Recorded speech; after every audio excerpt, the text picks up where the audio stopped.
এই ভিডিওটা আসলেই শেয়ার করার মতোই। সে একজন চা বিক্রেতা। রাত বাজে 10টা। এদিকে কনকনে শীত, নাই ভালো কাপড়ের ব্যবস্থা।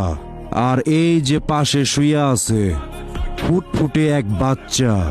আশেপাশে গাড়ির হর্নের শব্দে ঘুম তার ভালোই হচ্ছে। মা যখন করতেছিল বেচা কিনা, তখনই এক লোকের দেখা। লোকটি তার পরনের কাপড় খুলে দিয়ে বলল, ব্যবহার করবেন এইটা, আল্লাহর উপর রাখবেন ভরসা। ঠিক এইভাবেই সে সময় মতো নিবে ব্যবস্থা। যাই হোক, এই জায়গাটায় আমি ছিলাম, তো এই জিনিসটা টোটাল জিনিসটা আমার ক্যামেরা বন্দি হয়ে গেছে। আসলে এখানে আমি বাচ্চাটাকে ভিডিও করতে নিয়েছিলাম। এই মুহূর্তে এই ছেলেটি এসে দেখলাম তার গায়ের কাপড়টা খুলে বাচ্চাটাকে দিল। আসলে এই জিনিসটা খুবই ভালো, আর আমরা সবাই এই কাজগুলো করার চেষ্টা করব। ঠিক আছে, ভালো থাকো সবাই, আল্লাহ হাফেজ।